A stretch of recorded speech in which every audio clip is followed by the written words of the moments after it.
my research project, Affirmative Action in College Admissions, I attempted to answer the question, what is the effect of a direct affirmative action policy in college admissions and college campuses?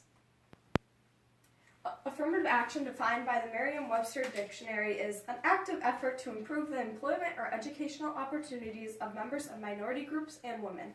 For my research project, I will focus on educational opportunities of members of minority groups to help answer my research question. Affirmative action and colleges. Consideration of race in admissions still plays a very big part in college admissions, as it's an attempt to build a more racially diverse campus.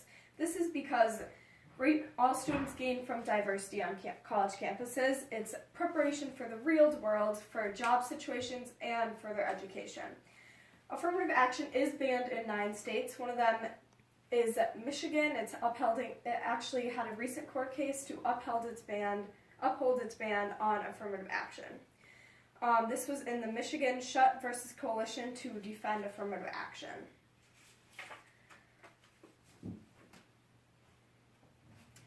Fisher versus the University of Texas at Austin. This is a major court case. It happened on December 9, 2015 at the Supreme Court.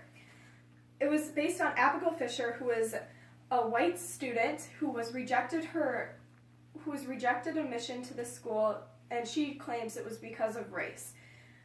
This is because the University of Texas at Austin has a unique holistic review practice that has a direct race policy in their admissions that states about 25% of the admission process is based on race. And as this is unique to University of Texas at Austin holistic review practices, it's a yardstick that other colleges can measure their own affirmative action policies.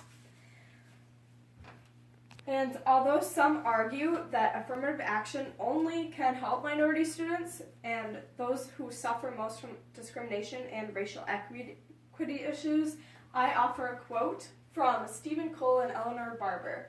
It is a fact that in virtually all selective schools where racial preferences and admissions is practiced, the majority of African American students end up in the lower quarter of their class.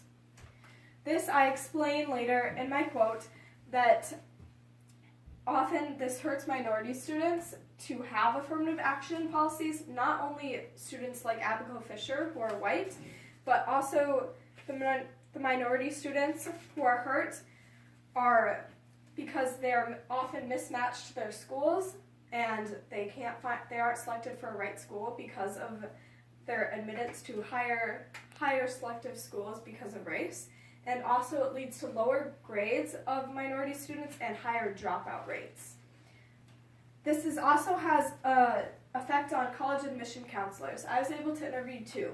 One admissions counselor from St. Olaf told me that when he went to St. Olaf, he realized there was no affirmative action policy, yet he was still able to see diversity. Being from East Africa, he was a minority represented on campus. But with the special visit they offered him, he was able to see diversity throughout campus, and he was able to get 100% of financial need fully met. And an admissions counselor from St. Mary's University of Minnesota says, "We have scholarships in place to help increase diversity of the incoming freshman class, but no admission policies that favor underrepresented populations." This is important because it's the future of college admissions, is to not have a direct affirmative action policy, but have indirect ways to help increase diversity among campus. Why does this matter? It's a big issue today. Since 2013, there was 3 major court cases for affirmative action, one being the Abigail Fisher versus University of Texas at Austin. And with current racial issues coming to light today, in today's society, policies such as affirmative action are coming into question. And then I'll show you the racial demographic in selective colleges versus the U.S. population. As the U.S. population, the white percentage of the U.S. population has decreased almost 10%. White student enrollment in 193 competitive colleges has hardly dropped. Yet, as the Black and Hispanic percentage of the United States population has risen almost 10%, Black and Hispanic student enrollment at 193 competitive colleges has stayed the same. This is showing that affirmative action policies that have been in place are not working to help build these more diverse campuses. So what are some alternatives? One is changing conditions to support students of low-income families. Example is the Texas Top 10% plan that admits the top 10% of all high school students automatically get admitted. And another version is boosting financial aid, which is seen in the College Bound Nebraska program, and also seen at St. Mary's University, where they offer scholarships to minority groups to help give them a better chance of being able to afford college. Another way is educational outreach. One example is the K-12 pipeline. This is demonstrated on the screen as 40.01 million ninth graders were in 2001. Only 2.8 million of them were able to graduate high school. 1.9 million had college plans, but only 1.3 million were college ready. Of that, 278,000 were majoring in a natural sciences program, but only 167,000 graduated. This shows you that the K-12 pipeline is working to fix these leaks in our natural sciences pipeline to help give minority groups an opportunity to learn more about natural sciences, such as biology, chemistry, engineering, etc.